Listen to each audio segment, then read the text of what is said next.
ఈరోజు చికెను కోడిగుడ్లు చూడండి, చాలా అంటే చాలా బాగుంటుంది ఫ్రెండ్స్. మీరు కూడా ఇలా ట్రై చేయండి, చాలా బాగుంటుంది. దీని ప్రాసెస్ ఎలాగో చెప్తా ఫ్రెండ్స్. దీని ప్రాసెస్ చికెన్ తీసుకొచ్చుకొని 3 సార్లు కడిగాను ఫ్రెండ్స్. 3 సార్లు కడిగిన తర్వాత మంచిగా ఉప్పు వేసి, పసుపు వేసి, కొంచెం ఆయిల్ వేసి వేరే చిన్న స్టవ్ మీద పెట్టేసి అది చికెను ఉడకపెట్టేసాను. తర్వాత ఒక పొయ్యి మీద బాండీ పెట్టేసి దాంట్లో కొంచెం ఆయిల్ వేసి, కొంచెం జీలకర్ర వేసాను, ఒక 2 పచ్చిమిరపకాయలు వేసాను, కొంచెం ఒక ఉల్లిపాయ అంటే ఒకటే ఉల్లిపాయ కట్ చేసి వేసాను ఫ్రెండ్స్.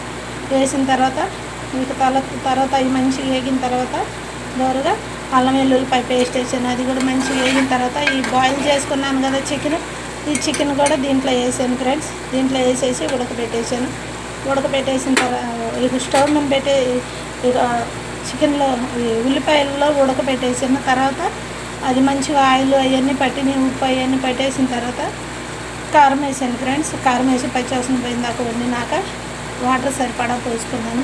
ఈ లోపల ధనియాలు, చెక్క, లవంగ, యాలక్కాయలు వేరే స్టవ్ మీద బండి పెట్టేసి వేపేసుకొని మంచిగా ఇక అలా రెడీ చేసుకున్నాను. మిక్సీ పట్టేసాను. తర్వాత కొంచెం కరివేపాకు వేసాను. కొంచెం కరివేపాకు వేసిన తర్వాత ఇంకొక 5 నిమిషాల్లో దించుతా ఉన్నప్పుడు ఈ ధనియాల పౌడర్ కూడా వేసేసాను ఫ్రెండ్స్. చాలా అంటే చాలా బాగుంది చూడండి. ధనియాల పౌడర్ వేసిన తర్వాత ఒక 5 నిమిషాలు ఉడకనిచ్చాను ఫ్రెండ్స్. ఈ లోపల వేరే స్టవ్ మీద ఒక గిన్నె తీసుకొని ఆ గిన్నెలోకి వాటర్ పెట్టి వాటర్ బాయిల్ అయినాక ఈ కోడిగుడ్లు వేసాను. కోడిగుడ్లు మంచిగా ఉడకనిచ్చేసి ఉడికిన తర్వాత చెక్కు తీసేసి చికెన్లో వేసాను ఫ్రెండ్. చాలా అంటే చాలా టేస్టీగా ఉండేది, బాగుంటుంది. చాలా ఇలా మీరు కూడా ట్రై చేయండి ఫ్రెండ్స్, చాలా బాగుంటుంది. కథ ఎండాకాలం కొంచెం వేడి వస్తుంది కదా ఇవి, అది చూడండి చాలా అంటే చాలా బాగుంటుంది ఫ్రెండ్స్. మీరు కూడా ఇలా ట్రై చేయండి ఫ్రెండ్స్, చాలా టేస్టీగా ఉండేది. చికెన్ గుడ్డు చాలా బాగుంటుంది ఫ్రెండ్స్.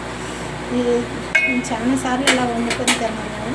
చాలా టేస్టీగా ఉండేది, బాగుంటుంది. తినడానికి కూడా చాలా బాగుంటుంది ఫ్రెండ్స్. ట్రై చేయండి. చికెన్ అంటే తక్కువే తెచ్చాను ఫ్రెండ్స్, ఒక 1/2 కేజీ తీసుకొచ్చాను. అందుకు 1/2 కేజీ తీసుకొచ్చి ఇలా ఎండాకాలం కదా ఎక్కువ వేడిగా ఉండిద్దని చెప్పి కొంచెం తక్కువే తెచ్చి ఇలా రెడీ చేసాను ఫ్రెండ్స్. మీరు కూడా ఇలా రెడీ చేసుకొని వండుకొని తినండి, చాలా అంటే చాలా బాగుంటుంది, టేస్టీగా ఉండిద్ది.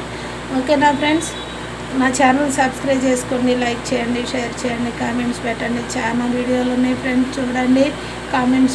కామెంట్స్ పెట్టండి, లింక్లో ఉన్నాయి చూడండి. Okay, bye friends, bye.